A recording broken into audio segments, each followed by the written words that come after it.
হোসাইন, মোকাররম হোসাইন। তারপরে আমরা হাসান রাদিয়াল্লাহু আনহু বলি না, আমরা বলি ইমাম হাসান, ইমাম হোসাইন। অথচ যেমন হোসাইন রাদিয়াল্লাহু আনহুর নামে আবু বকর রাদিয়াল্লাহু আনহু বলি, ওমর রাদিয়াল্লাহু আনহু বলি, ঠিক তেমনি বলা উচিত হাসান রাদিয়াল্লাহু আনহু, হোসাইন রাদিয়াল্লাহু আনহু। কিন্তু এই যে শিয়ারা যে 12 ইমামে বিশ্বাসী, যার কারণে আমাদের নামের শুরুতে আমরা হাসান এবং হোসাইন রাদিয়াল্লাহু আনহুমা তাদের নামের শুরুতে ইমাম শব্দটা উল্লেখ করে দিই।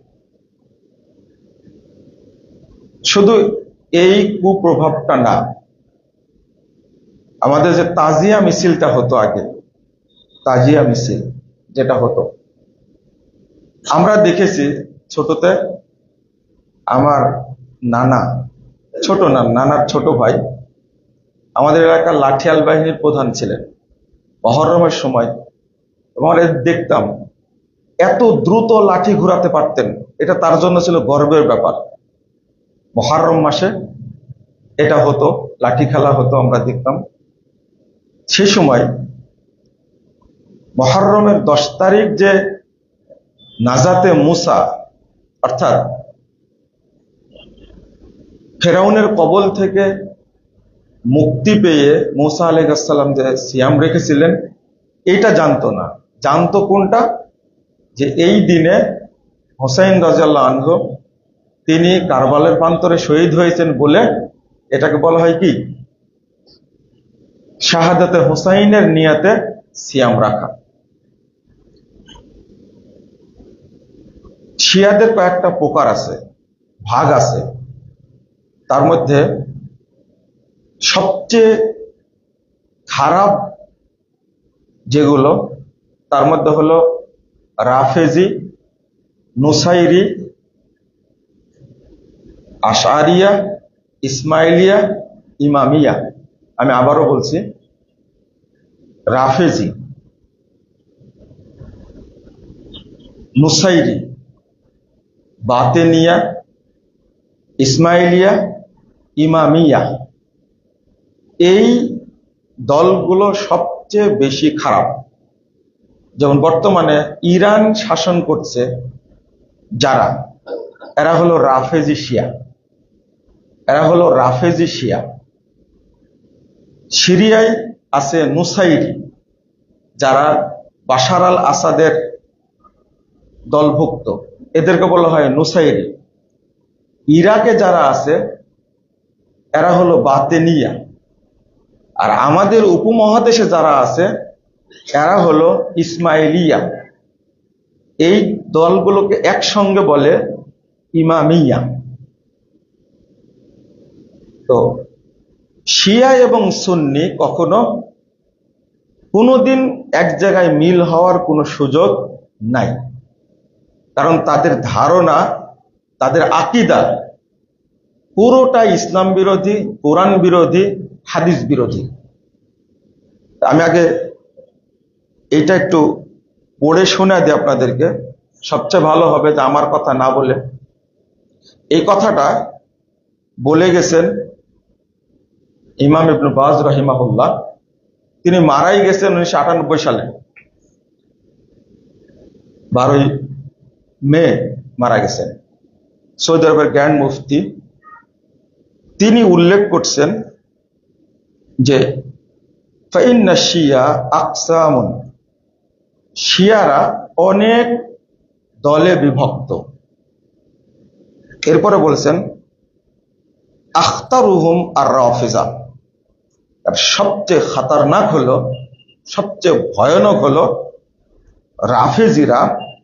আসহাবুল খামিনি হাউলাই আখতারুহুম, যত দল আছে এই খমিনির অনুসারীরা সবচেয়ে ভয়ানক। ওয়াহাকাদা নুসাইরিয়া আসহাবু হাফেজ আল আসাদ, হাফেজ আল আসাদের বেটার নাম হলো বাশার আল আসাদ। সেই সময় যখন তিনি বলছেন তখন বাশার কিন্তু শাসক হয়নি সিরিয়ায়, তাই বলছেন যে হাফেজ আল আসাদের অনুসারী হলো নুসাইরি, তারা রাফেজিদের মতোই। ওয়া জামাতুহু ফি সুরিয়া, আর তার জামাত কোথায়? সিরিয়াতে। ফাল বাতিনিয়াতু আল্লাযীনা ফি সুরিয়া ওয়াল বাতিনিয়াতু আল্লাযীনা ফি ইরান ওয়াল বাতিনিয়াতু ফিল হিন্দ। এরপরে বলছেন যারা সিরিয়াতে আছে বাতিনিয়া ফিরকা, যারা ইরানে আছে বাতিনিয়া ফিরকা, যারা উপমহাদেশে আছে বাতিনি ফিরকা, ওহুমুল ইসমাইলিয়া, এরা সবাই ইসমাইলি আকিদাই। হাদিহি তাওয়াফ as-সালাসাতু হুম আসাদ্দুহুম ওয়া আখতারুহুম, অন্যদের মধ্যে সবচেয়ে বেশি ভয়ানক হলো এই তিনটা, যার নামগুলো বললাম, রাফেজি, নুসাইরি আর বাতিনি, আর সব মিলে কি ইসমাইলিয়া, এরা সবচেয়ে বেশি খারাপ। এরপরে বলেছেন ওয়াহুম কাফারাতুন, এরা সব কি কাফের। আবার বলছেন হা উলাই কাফারাতুন, এরা সবাই কাফের। কারণ হিসাবে উল্লেখ করেছেন এখানে লিআন্নাহুম ওয়ালিয়াযু বিল্লাহ, আল্লাহর কাছে আমরা পরিত্রাণ চাই, ইউজাম্মিরুনা শাররা লিল মুসলিমিন, তারা গোপনে মুসলিমদেরকে ক্ষতি করে থাকে। ওয়া ইয়ারাউনাল মুসলিমিনা আখতারা আলাইহিম মিনাল কাফারাতে, এই শিয়ারা ধারণা করে যে মুসলিমরা কাফেরদের চেয়েও আমাদের জন্য বেশি ভয়াবহ, মানে মুসলিমরা বেশি ক্ষতিকর শিয়াদের জন্য, এরা বিশ্বাস করে। তারপরে বলছে ওয়ায়ুবিগুজুনাল মুসলিমিন আকসারা মিন বুগযিহিম কাফরা, কাফেরদের চেয়েও শিয়ারা মুসলিমদেরকে বেশি হিংসা করে। তারপরে বলছেন ওয়ারাউনা আহলাস সুন্নাহ হিল্লুল লাহুম ওয়া দিমাউহুম ওয়া আমওয়ালুহুম, শিয়ারা মুসলিমদেরকে হত্যা করা এবং তাদের সম্পদকে হালাল মনে করে, তাদের রক্তকে হালাল মনে করে। এই রাফেজিরা, যাদেরকে আমরা সবচেয়ে বড় ইসলামপন্থী বলি, যাদের প্রতি আমাদের সবচেয়ে মহব্বত বেশি, আমরা এই ইরানকেই বলি যে ইসলামী রাষ্ট্র। অথচ এই কথাটা প্রায় আজ থেকে 60 বছর পূর্বে শেখ বিন বাজ রাহিমাহুল্লাহ তিনি উল্লেখ করে গেছেন। আমাদের বয়স তো 60 হয়নি, আপনাদের অনেকের বয়স 60 বছর। কত আগের কথা পরিষ্কার করে গেছে। আর একটা আরো আগের কথা,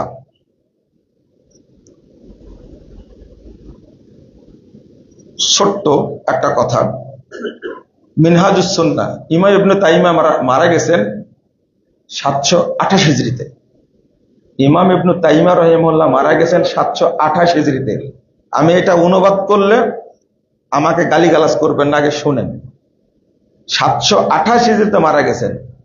মিনহাজুস সুন্নাহ 338 পৃষ্ঠায় 3 নম্বর খণ্ডে তিনি বলছেন, ইবনে তাইমিয়া রাহিমাহুল্লাহ বলে যাচ্ছেন, ইযা সারাল ইয়াহুদু দাওলাতান বিল ইরাক ওয়া গায়রিহি, যদি ইহুদিরা ইরাক বা তার আশেপাশে কোন জায়গায় দাওলাতান, যদি কোনো রাষ্ট্র তারা কায়েম করতে পারে, ইহুদিরা ইরাক বা তার আশেপাশে কোনো রাষ্ট্র যদি কায়েম করতে পারে, তাকুনুর রাফিজাতু মিন আযামি আওয়ানিহিম, রাফেজি শিয়ারা হবে তাদের সবচেয়ে বড় সহায়ক। রাফেজি শিয়ারা এদেরকে সবচেয়ে বেশি সহযোগিতা করবে।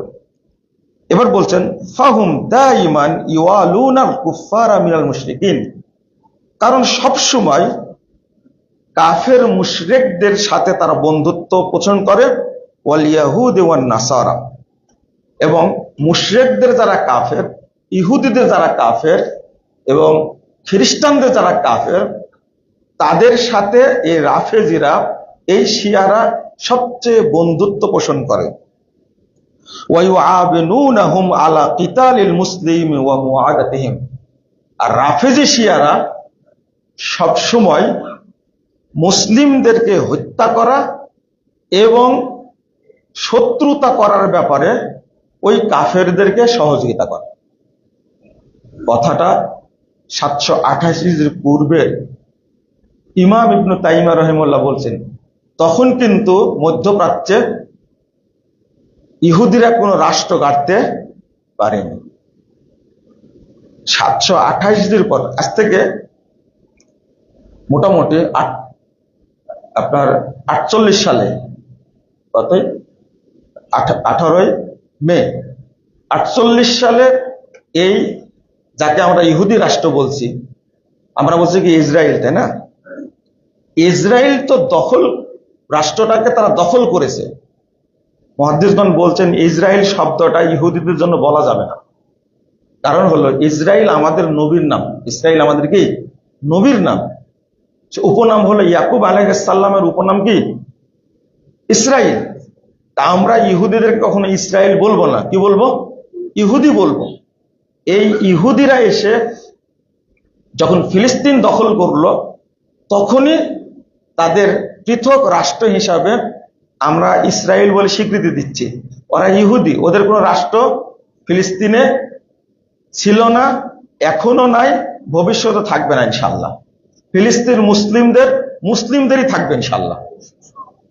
এটা এই ইতিহাস অনেক লম্বা, যেহেতু আমরা এতটুকু আল্লাহকে বলি, এই অপবিত্র, এই মালউন যারা ফিলিস্তিনে এসে উড়ে এসে জুড়ে বসেছে, আল্লাহ তুমি তাদেরকে ধ্বংস করে দাও, আমিন।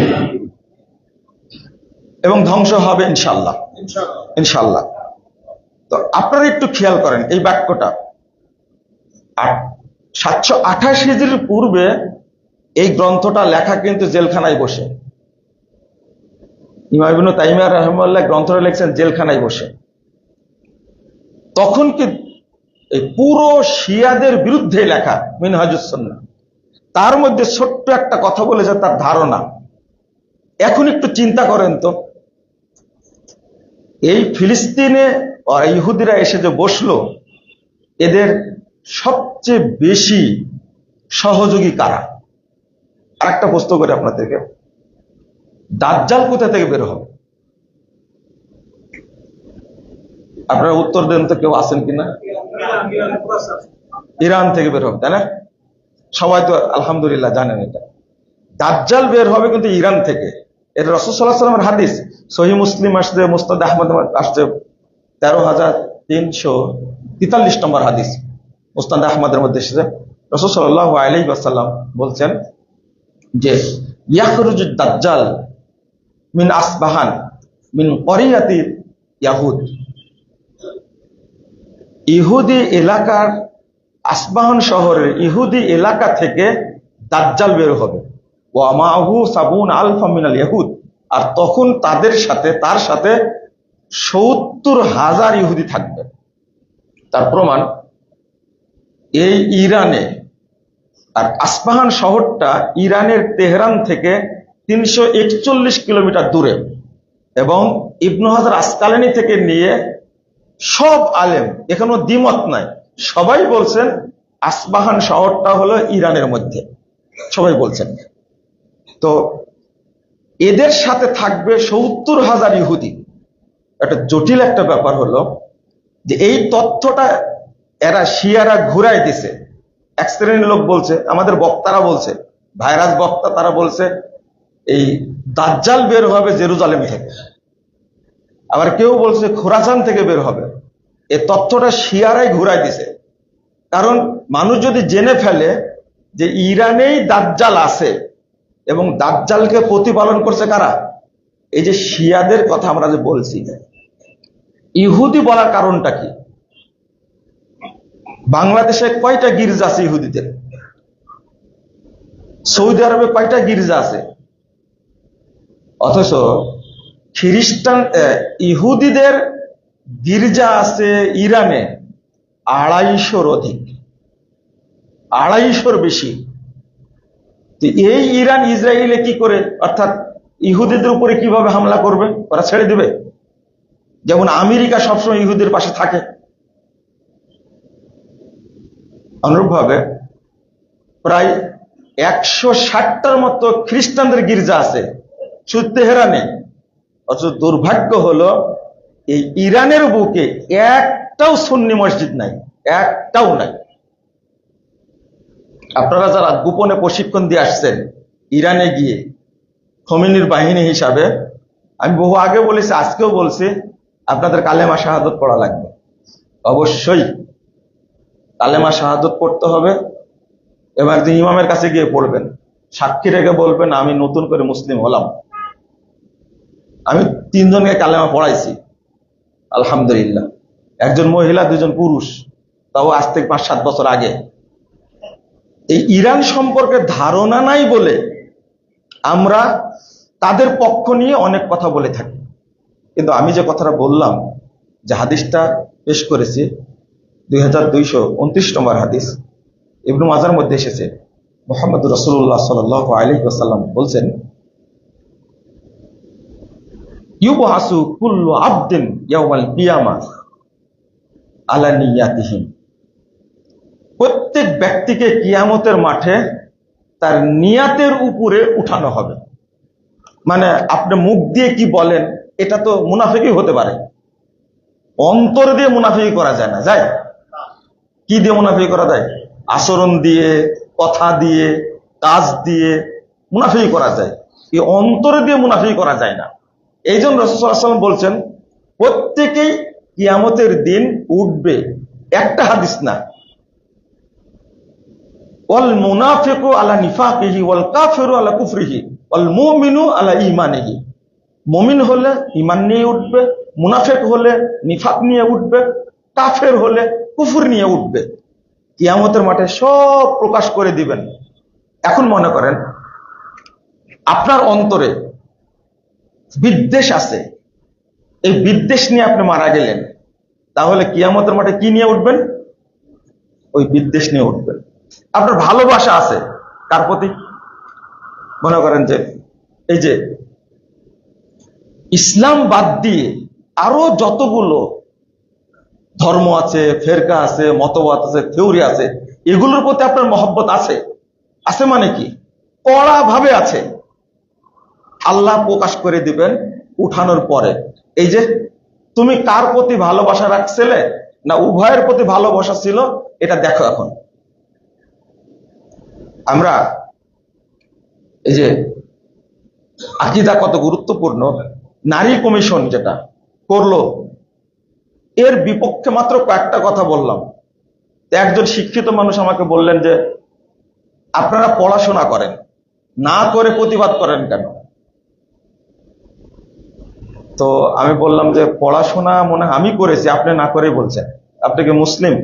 হ্যাঁ অবশ্যই মুসলমান। আমি জুমা পড়তে আসছি, দেখেন না, সে মুসলিম বলছে।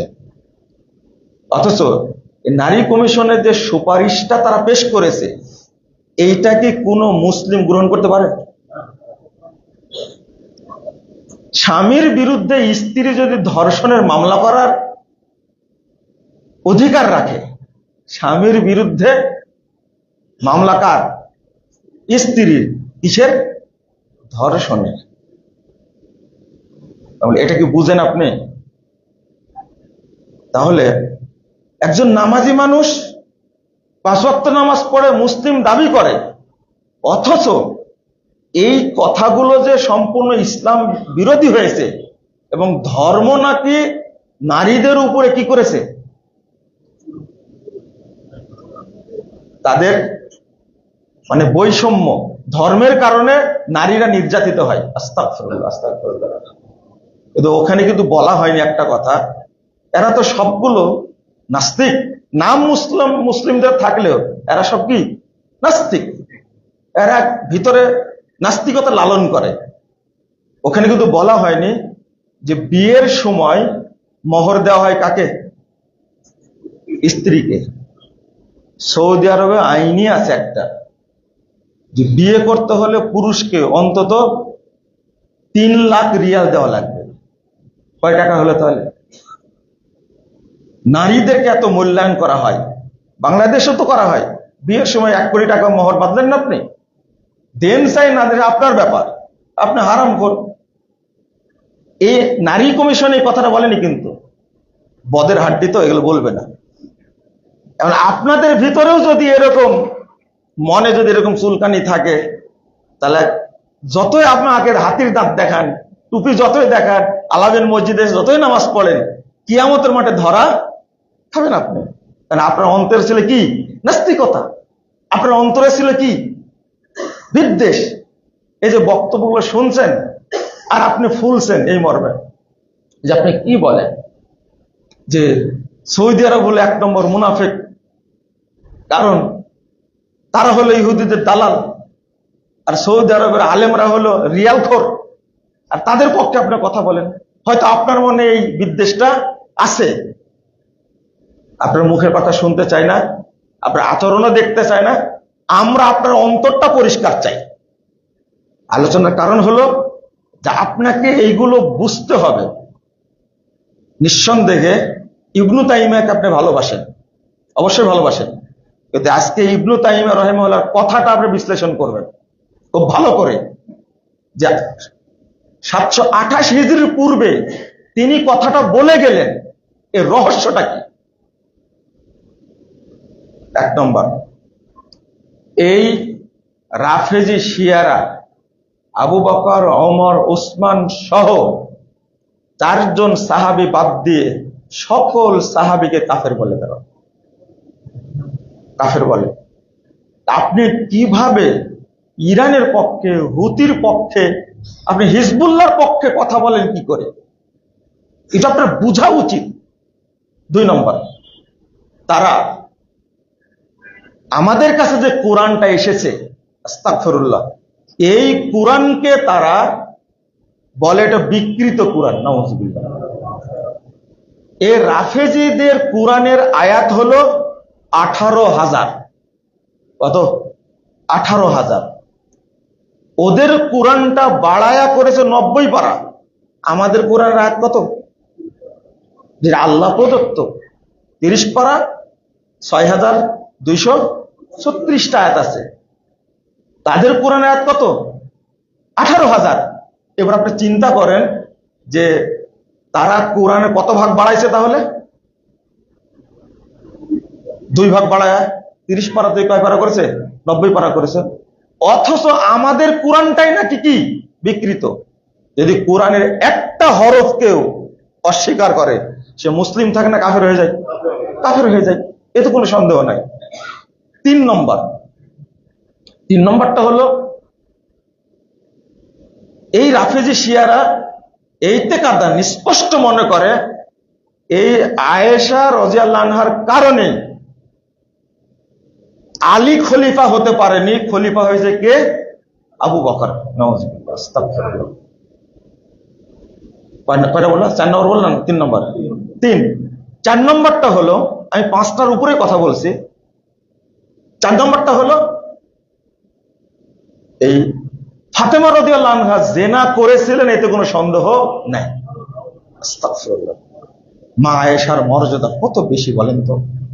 মা আয়েশার কত মর্যাদা!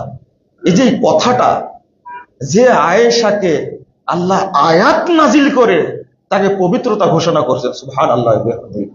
কেমন এত দিনদার, এত জ্ঞানী, এত বুদ্ধিমতী! 56টা বছর আল্লাহ তাকে বাঁচায় রাখছিলেন শুধু শরীয়ত প্রচার করার জন্য। 18 বছর বয়সে মারা গেছেন, স্বামী ছাড়ছেন 18 বছর বয়সে। 58 হিজরিতে গিয়ে মারা গেছেন। চিন্তা করতে পারছেন আপনি? অথচ তাকে শিয়ারা বলে জিনার কারণে মহিলা। নাউজুবিল্লাহ, আস্তাগফিরুল্লাহ, আস্তাগফিরুল্লাহ। 5 নম্বরটা হলো যে যারা ইমাম মাহাদি নামে যেটা আসবে, এটা হলো আমাদের 12 ইমামের শেষ ইমাম। তিনি আকাশে মেঘের মধ্যে আছে, তিনি শিয়াদের ইমাম হিসাবে জমিনে আসবেন। নাউজুবিল্লাহ, আস্তাগফিরুল্লাহ। ইমাম আলবানী রাহিমাহুল্লাহ এই 5টা সম্পর্কে জিজ্ঞেস করেছিলেন আলবানীকে। আলবানীর কথাটা শুনেন আপনারা। জিজ্ঞেস করেছিলেন যে রাফেজি খমিনীদের এই 5টা দাবি কি ঠিক আছে? তিনি বলছেন, ইন্না কুল্লা কওলিন মিন তিলকাল আকওয়ালিল খামসা, এই 5টা কথা কুফরুন বাওয়াহুন ওয়া শিরকুন সরিহুন, এটা স্পষ্ট কুফরি এবং পরিষ্কার শিরিক, লি মুখালাফাতিহিল কুরআনিল কারীম ওয়া সুন্নাতিল মুত্তাহিরা ওয়া ইজমাইল উম্মাহ ওয়া মা হুয়া মা'লুমুন মিনাদ দ্বীন বিদ-দুরুরা।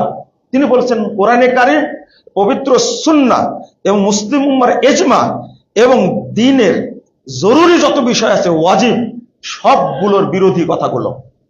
এরপরে বলছেন ফালিযালিকা ফাকুল্লু মান ক্বালা বিহা মুতাকিদান আও ওয়ালাউ বিবাদিন, বলছেন যদি কেউ অন্তর থেকে এই কথাটা বলে অথবা কোনো একটা বলে, এগুলোর কোনো একটা বলে, ফাহুয়া মুশরিকুন কাফিরুন ওয়া ইন সামা ওয়া সাল্লা ওয়া জামা আন্নাহু মুসলিম, ওই ব্যক্তি মুশরিক, ওই ব্যক্তি কাফের, ওই ব্যক্তি যদিও সিয়াম রাখে, সালাত আদায় করে, যদিও নিজেকে মুসলিম মনে করে, তাহলে কাফের।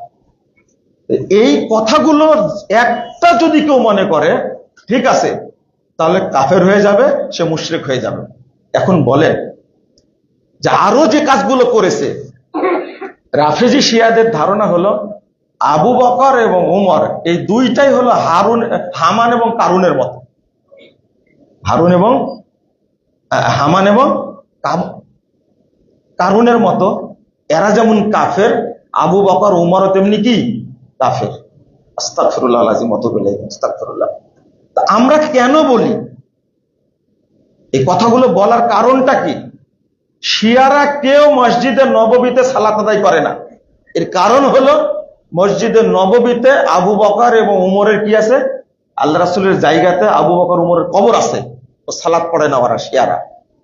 তারা সর্বোচ্চ সালাম দেয় মুহাম্মদ সাল্লাল্লাহু আলাইহি ওয়াসাল্লামকে, কিন্তু আবু বকর উমরের উপরে বলে লানাতুল্লাহি আলাইহি, ওর উপরে আল্লাহ লানত বর্ষিত হোক। এইগুলো যত আপনি বেশি জানবেন, তত আপনার ভিতরটা পরিষ্কার হবে। এখন আপনারা ফিলিস্তিন এবং শিয়া এবং সৌদি আরব, এইটা নিয়ে যে আমরা তালগোল পাকিয়ে দিয়েছি, এটার ফাইসালা আপনাকে পড়াশোনা করে করতে হবে। এটা আপনাদের প্রতি একটা অনুরোধ থাকলো, এটা পড়াশোনা করবেন, এটা আলোচনা শুনবেন। যেমন 1 নম্বর অভিযোগ হলো যে সৌদি মুনাফেক, এরা ফিলিস্তিনকে কোনো সহযোগিতা করে না, কোনো সহযোগিতা করে না। এখন একটা প্রশ্ন হলো, সহযোগিতা যদি আপনি করতেন, করার পরে যদি বলতেন যে তারা করে না আমরা করি, তাহলে একটা কথা ছিল। আপনি কি ফিলিস্তিন কোনো সহযোগিতা করেন? মনে হয় আপনি কি সহযোগিতা করেছেন? যে টাকাটা দিয়েছেন ফিলিস্তিনের জন্য, ওই টাকাটা ফিলিস্তিনে গেছে বলে মনে হয় আপনার কাছে? হ্যাঁ, কি মনে হয় আপনাদের কাছে? খোঁজ নেন তো, যান খোঁজ নিয়ে বললেন যে গেছে। খোঁজ নেন, ভালোভাবে খোঁজ নেন যে ফিলিস্তিনিদের কাছে পৌঁছেছে আমার টাকাটা, এটা একটু আমার খোঁজ দিয়েন। আমরাও পাঠাইছি, অনেক টাকা পাঠাইছি, কিন্তু আমি সন্দেহান টাকাটা গেছে কিনা। কিন্তু সৌদি আরবের এটা আপনাদের কাছে বলি, এটা আরবি থেকে অনুবাদ করে আপনাদের একটু শোনাই। একবারে শুরুর থেকে আমি অল্প করে বলবো। 2000 সালে সৌদি আরব সরকার প্রথম জেরুজালেম ফান্ড এবং আল আকসা ফান্ড গঠন করে। জেরুজালেম ফান্ড এবং আল আকসা ফান্ড, তার আগেও হতে পারে, এটা তথ্যটা পাইনি। সেই সময়ে আল আকসা ফান্ডে $200 মিলিয়ন দান করে সৌদি আরব।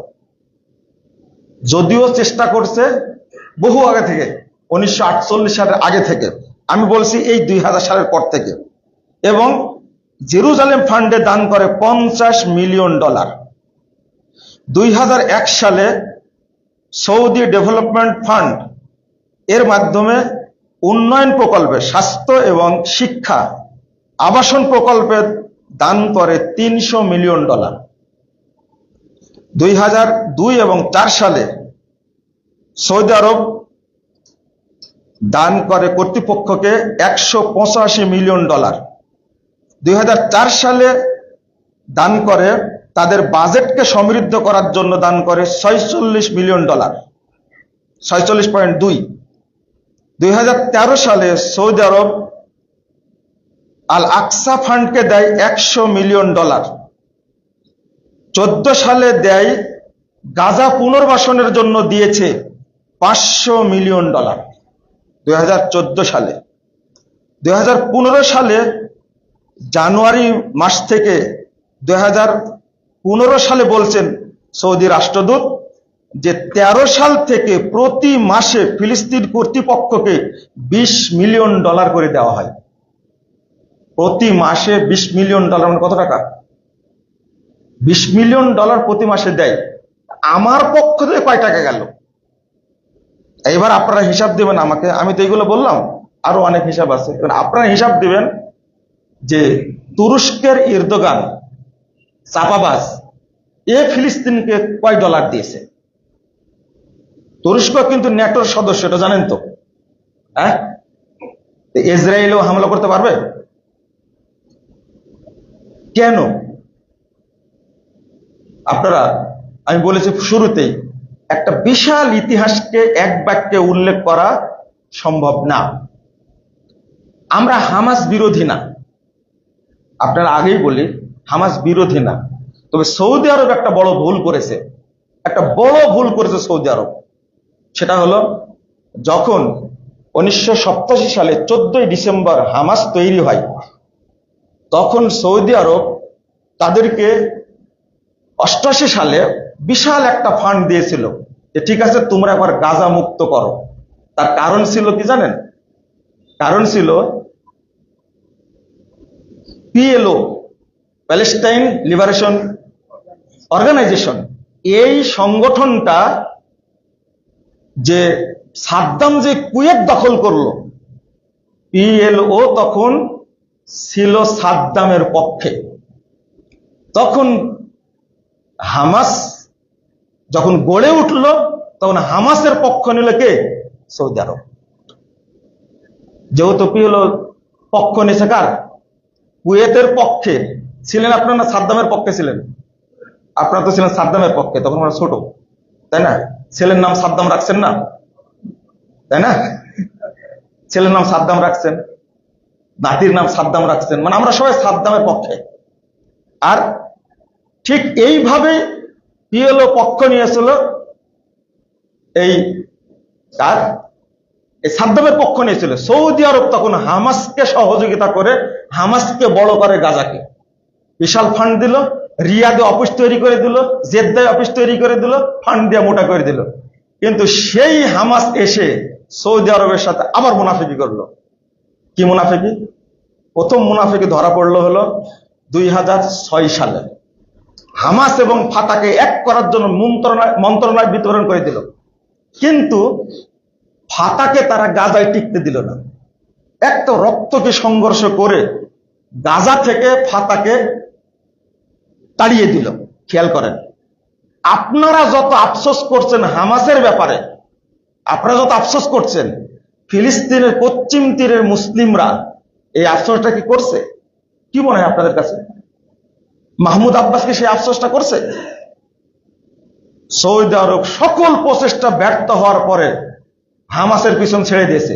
বিশেষ করে 13 সালে যখন মুরসি ক্ষমতায় নামা দিল মিশরে, এই হামাস তখন পক্ষ নিল কার? মুরসির পক্ষ নিল। হামাস আসলেই হলো হারাকাতুল আপনার মুকাওয়ামা আল ইসলামিয়া, এর পূর্ণরূপ হলো হামাস। হামাস হলো মিশরের ব্রাদারহুডের শাখা। মিশরের মুসলিম ব্রাদারহুডের শাখা খুলে কোথায়? গাজাতে। এরা হলো হামাস। আর ফাতা হলো অরিজিনাল ফিলিস্তিন। 1959 সালে ফাতা গঠন করে, তখন ছিলেন সভাপতি ইয়াসির আরাফাত। এরপরে 64 সালে এসে গঠন হয়েছে পিএলও। আপনি ভাবেন বিষয়টা, ফাতাকে তাড়িয়ে দিল কেন? এখন হামাস একা হয়ে গেল। আর পাশে থেকে খুব সুন্দর করে উস্কানি দিল ইরান। উস্কানি দিয়ে কি করলো? এই যে গত অক্টোবরের ঘটনা, আমরা বিষয়টাকে প্রত্যেকটা বিষয়ে বিশ্লেষণ করা বলার চেষ্টা করি, কিন্তু প্রথমে আপনাদের ব্রেনে এগুলো ধরে না। আপনারা সমালোচনা করেন। যেমন আপনাদের একজন বলেছিলেন যে 3 মিনিট বেশি করে ইফতার করলে এমন কি যায় আসে, এইটা নিয়ে আপনারা এত কড়া কেন, তাই না? ইফতারের সময়ের সাথে কয় মিনিট যোগ করেন? 3 মিনিট, এর সাথে যোগ হতে আরো 2 মিনিট বেশি করে। 54 বছর সময় লাগছে এটা বোঝাতে আপনাদেরকে। কত বছর? 54 বছর পরে এসে ঘোষণা দিল এই 3 মিনিট থাকবে না, স্পষ্ট করে তো 3 মিনিট থাকবে না। কেন ঘোষণা দিল 54 বছর পরে? এটা বুঝতে সময় লাগলো কেন? মসজিদ কত ভেঙে দিয়েছে, কত ইমামকে গ্রেফতার করেছে, এইটার বিচারটা কে করবে এখন? গালি দিলেন, এরা হলো ইহুদিদের দালাল, এরা হলো শিয়া, এরা হলো কাদিয়ানি। আহলে হাদিসদেরকে শিয়া কাদিয়ানি বলে, ইহুদিদের দালাল বলে, ইংরেজদের দালাল বলে, জারজ সন্তান বলে গালি দিয়েছে শুধু 3 মিনিটের কারণে। মসজিদ মাদ্রাসা ভেঙে দিয়েছে, গ্রেফতার করেছে। আলহামদুলিল্লাহ, গত রমাদান থেকে সবাই ইহুদিদের দালাল হয়ে গেছে, সবাই ইহুদির দালাল। শান্তিনগর এক মসজিদে 2 দিন চালাইছে ওইভাবে আজান, কিন্তু 3য় দিনে কে যেন ঠেলা দিয়েছে, আল্লাহ ভালো জানে, ঠিক টাইম আজান দিছে। আমি একদিন জিজ্ঞেস করলাম তো ঘটনা কি, 2 দিন চললো এইভাবে, আজকে সঠিক? বলছে না, আজকে ফজরে একজন এসে আচ্ছাটারে দিয়েছে, ভালো করে ধাতানি একটা দিয়েছে, ওই জন্য আজকে সঠিকভাবে আজান দিয়েছে। এখন সবাই ইহুদির দালাল হয়ে গেছে। বুঝতে সময় হলো 54 বছর। হারামে 20 টাকার তারাবি ছিল, আপনারাও বলেছেন মসজিদে হারামে 20 টাকার তারাবি চালু আছে, আপনি 20 টাকার বিরুদ্ধে কেন এত লেখেন? 20 টাকার বিরুদ্ধে বই লেখলেন কেন? কত বছর যাবত চলছিল বলেন তো দেখি? হিসাব মূল্যে প্রায় 1200-1300 বছর যাবত চলছিল এটা 20 টাকা। এখন আছে না নাই? আছে। এখন আপনি কি বলবেন? এই কাবায় দুঃখজনক ঘটনা, 650 বছর 4 মুসাল্লা কায়েম ছিল। হানাফি মুসাল্লা, শাফি মুসাল্লা, মালিকি মুসাল্লা, হাম্বলি মুসাল্লা, মোহাম্মদী মুসাল্লা ছিল। 1343 হিজরিতে, আজ থেকে 106 বছর আগে মালিক সৌদ সব মুসাল্লা ভেঙ্গে দিয়ে পুরো মুসলিম উম্মাকে মোহাম্মদী মুসাল্লায় সালাত আদায়ের সুযোগ করে দিয়েছে। আলহামদুলিল্লাহ। ওই 4 মুসাল্লাকে আহলে হাদিসরা কখনো জায়েজ বলেছে? কিন্তু 650 বছর সময় লাগছে বুঝাতে, এটা ঠিক না। যেমন 54 বছর সময় লাগছে 3 মিনিট ছাঁটাই করতে। কয় মিনিট? 3 মিনিট শয়তানের লেজ কাটতে সময় লাগছে কত? 54 বছর। আর ডেস্টিনি আবার আসতেছে, ডেস্টিনি চিন্তা করেন না। এর রাজনীতি করবে, এবার মন্ত্রী হবে। মন্ত্রী হোক না কেন, ও যদি সারা এই উপমহাদেশের, এই এশিয়ার যদি প্রেসিডেন্ট হয়, তবুও কি আমাদের যায় আসে? না। ডেস্টিনি হারাম কেউ বুঝেনি, হুজুররা পর্যন্ত ফতোয়া দিয়েছে ডেস্টিনি জায়েজ, তাইনি? বই লেখছে ডেস্টিনির পক্ষে, বড় বড় দাঁড়িয়ালা। কিন্তু 2012 সালে এসে ওই টাকলা আবুল মাল আব্দুল মহিদ, এই অর্থমন্ত্রী এসে বলল যে এরা তো বড় ধোঁকাবাজ, এক হুকুমে সবকিছু বাতিল করে দিল। আমরা বলেছিলাম 1 সালে, আর আপনারা বুঝলেন কয় সালে? 12 সালে এসে বুঝলেন। এই যে সঠিক তথ্যগুলো বলে যাচ্ছি, জাতি একদিন বুঝবে ইনশাআল্লাহ। সময় লাগবে, সময় লাগবে, তবে বুঝতে হবে আপনাদেরকে আগে। আমাদের মূল সৈনিক হলেন আপনারা, বিশেষ করে আলামিন মসজিদের মুসল্লিরা। তাদেরকে বেশি সম্মান করি, তারা বেশি পড়াশোনা করে, তারা বেশি মনোযোগ দিয়ে বক্তব্য শুনে বুঝার চেষ্টা করে। মূল সৈনিকই আপনারা আমাদের। আমরা তো শুধু আধা ঘন্টা 1 ঘন্টা বক্তব্য দিয়ে চলে যাই। কাজ করেন কারা? আপনারা করেন। এই তথ্যগুলো আজকে এত চাপাবাজি করছে ফিলিস্তিনে, হায়, প্রায় 60 থেকে 65 হাজার নিরীহ মানুষকে হত্যা করেছে এই ইহুদিরা। আমার অস্ত্র নয়, শস্ত্র নয়, আমি যুদ্ধ করবো কি করে?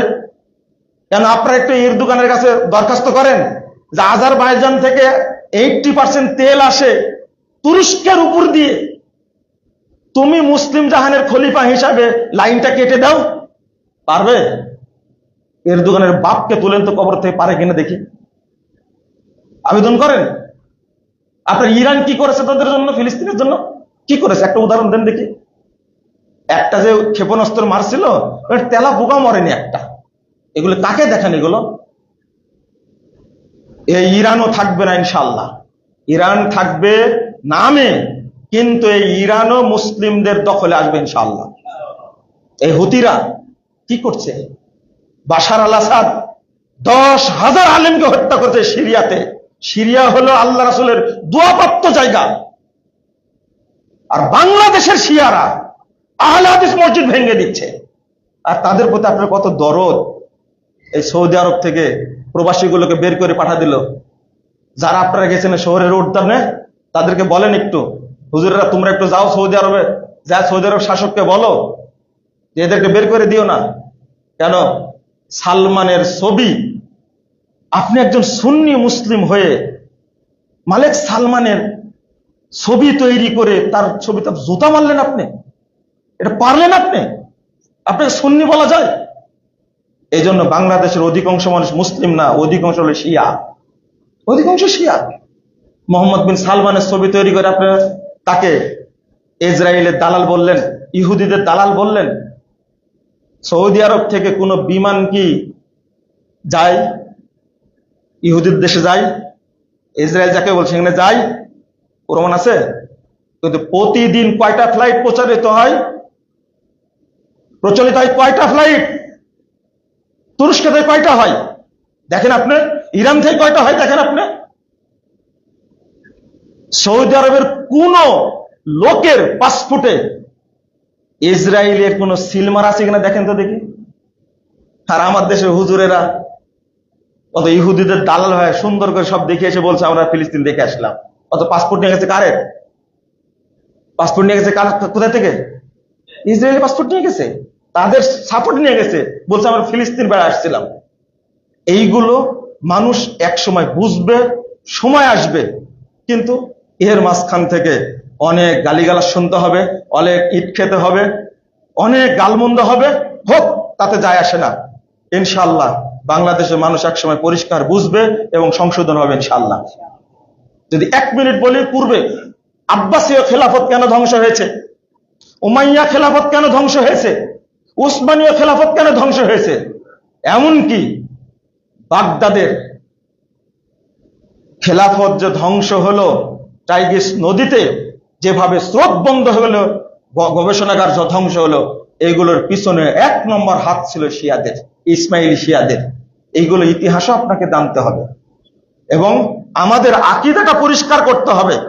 আমাদের বিশ্বাস হারামাইনের প্রতি আছে এবং থাকবে ইনশাআল্লাহ।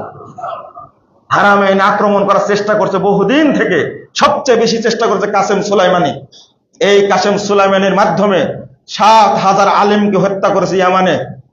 ইয়ামানে যুদ্ধ চলছে, ইয়ামান একদিন সুন্নিদের দখলে আসবে ইনশাআল্লাহ। হুতিরা এক উৎখাত হবে। 53 বছর সময় লাগছে সিরিয়া থেকে উৎখাত করতে। আপনারা একটু চিন্তা করেন, লা হাওলা ওয়ালা কুওয়াতা ইল্লা বিল্লাহ। যখন সিরিয়া জয়ী হলো, তখন সিরিয়ার রাষ্ট্রপ্রধান প্রথম দেখা করলো কোথায় গিয়ে? সৌদি আরবে গিয়ে। আপনাদের খুব আত্মীয় তালেবান এখনো সৌদি আরবে যায়নি, এটা জানেন আপনারা? এখনো যায়নি। আমাদের আলেম এসেছেন পাকিস্তান থেকে, আল্লামা আতিকুর রহমান কাশ্মীরি, তিনি বলছেন যে তালেবান সরকার গঠন করার পরে প্রায় 600 আলেমকে হত্যা করেছে, শুধু সালাফি আলেমদেরকে হত্যা করেছে। সরকার গঠনের আগে সবচেয়ে বড় আলেম শেখ মুতাক্কিলকে হত্যা করেছে তালেবান। আপনারা আমার মুখ বন্ধ করবেন? ইনশাআল্লাহ পারবেন না। ডক্টর ইউনূস সাহেব যতদিন আছে বলে যাই, কেন হত্যা করবে? আহলে হাদিসের মসজিদগুলো বন্ধ করে দিয়েছে, আহলে হাদিস মাদ্রাসাগুলোকে বন্ধ করে দিয়েছেন। আর বাংলাদেশটাকে ওই আদতে সাজাতে চাচ্ছেন, তাই না? যতদিন আহলে হাদিসরা আছে বাংলাদেশে, ততদিন সম্ভব হবে না ইনশাআল্লাহ। ইনশাআল্লাহ কুরআন সুন্নাহ বিজয়ী হবে ইনশাআল্লাহ। ইনশাআল্লাহ আপনারা দোয়া করবেন অন্তর থেকে, আল্লাহ যেন মুসলিম উম্মাকে হেফাজত করেন। সারা পৃথিবীতেই সুন্নিদের বিরুদ্ধে কঠিন ষড়যন্ত্র চলছে, কঠিন থেকে কঠিন। আল্লাহ যেন এই ষড়যন্ত্র থেকে মুক্তি দান করেন, আমিন। বিশেষ করে বাংলাদেশে যেভাবে আহলে হাদিস মসজিদগুলো ভাঙ্গা শুরু হয়েছে, কিন্তু কোনো আলেম কোনো কথা বলে না, বেশ্যালয় আছে। আবার বলছে আহলে হাদিসের জারজ সন্তান, জারজ সন্তান। এই ব্যাপক জারজ সন্তান কারা? জারজ সন্তান কারা একটু হিসাব করে দেখো তো। ওই যে হিল্লা প্রথা যে তোমরা চালু রাখছো, 1 ঘন্টা চুক্তি করে একটা মেয়েকে নিয়ে যে পানিটা ঢাললে ওই অরুষ থেকে যে সন্তানটা হবে, সন্তানটা কি বুঝেননি মনে, তাই না? যদি আপনার কি বলে একজন লোক যে তার বউকে তালাক দেয়, তাহলে হালালার পদ্ধতি আছে না? আগে ছিল এক রাত, কয় রাত? এক রাত অন্য পুরুষের সাথে বিয়ে দিবে, এক রাত থেকে পরের দিন আবার ফেরত পাবে, তালাক দিবে, ওই স্ত্রীকে আবার ফেরত পাবে। এই পদ্ধতি বাংলাদেশ আছে না? কি বলে এটাকে? হিল্লা বলে। এখন এক রাত থেকে 1 ঘন্টা হয়েছে। গাজীপুরে একটা মহিলাকে 1 ঘন্টা হালাল্লা করে দিল না। এই এই এই ধর্ষণে যে বাচ্চা হয়েছে, এই বাচ্চাটা কি বাচ্চা? এই বাচ্চাটা কি বাচ্চা? যার সন্তানকে আহলাদিসদের মধ্যে আছে তা তোমাদের মধ্যে আছে? এই কথাটা বলেই তারা নিজেদের দিকে ইঙ্গিত করেছে। নাউজুবিল্লাহ, আস্তাগফিরুল্লাহ। গালি দিলেই বিপদে পড়বে, গালি দিলেই বিপদে পড়বে। তোমরা হালালা করে ইসলামের মধ্যে একটা ধর্ষণ প্রথাকে চালু রাখছো। এই ধর্ষণে যদি বাচ্চা হয়, এটা জারজ বাচ্চা হবে। ইসলামে এই পাঠা প্রথা চালু নাই, হারাম। একটা সরলা মহিলাকে তুমি অযথা তালাক দিয়েছে, একদিনে যে 1000 1 কোটি তালাক দেয়, তুমি তালাক কয়টা হবে? একটা হবে। 3 মাস সময় আছে। 3 তালাক একসঙ্গে দিছে, বউটাকে হারাম করে দিছে। দিয়ে পদ্ধতি বের করলো কি? মোল্লার সাথে বিয়ে দিবে, 1 ঘন্টা থাকবে, পরে 1 ঘন্টা পর আবার নতুন করে বিয়ে দিবে, তখন এর জন্য হালাল হয়ে গেল। হারাম করে হুজুর। এই সমস্ত হুজুরদের কি করতে বলা হয়? এই গাজীপুরে তো ঘটনা ঘটলো, কোন ইসলামী দলের চেয়ারম্যান কথা বলেনি। এই ধর্ষণের পক্ষে সবাই, কোন মোল্লা কথা বলেনি। এগুলো সব মুনাফিক মোল্লা। এরা ধর্ষণ তোমরাই চালু রাখছো মুসলিমরা ইসলামের নাম দিয়ে, অথচ ইসলাম এটা হারাম। ইসলাম এটা হারাম, এই জাহেলি প্রথা চালু রাখছে। আর আহলাদিসদের বলে যে জারজ সন্তান, জারজ সন্তান যে সেই মানুষকে জারজ বলে গালি দেয়। এটা মনে রাখতে হবে। আল্লাহ যেন আমাদের বুঝার তৌফিক দান করে। আপনারা দোয়া করবেন আল্লাহ যেন এদেরকে হেদায়েত দান করে। আমিন ইয়া রাব্বাল আলামিন। বারাকাল্লাহু ফিকুম ওয়া জাযাকুমুল্লাহু খাইরান।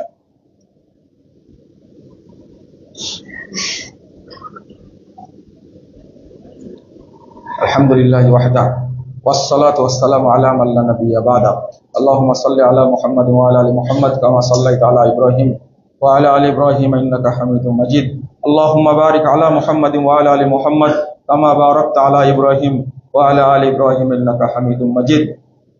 اللهم اغفر لنا وللمؤمنين والمؤمنات والمسلمين والمسلمات والأحياء منهم والأموات. اللهم أعز الإسلام والمسلمين. اللهم أعز الإسلام والمسلمين. اللهم أنجِ المستضعفين من كل مكان يا رب العالمين. اللهم أنجِ المستضعفين من المؤمنين في كل مكان. اللهم انصر إخواننا المسلمين في فلسطين. اللهم انصر إخواننا المسلمين في فلسطين. اللهم انصر إخواننا المسلمين في فلسطين. اللهم احفظ المسجد الأقصى يا رب العالمين. اللهم احفظ المسجد الأقصى يا رب العالمين.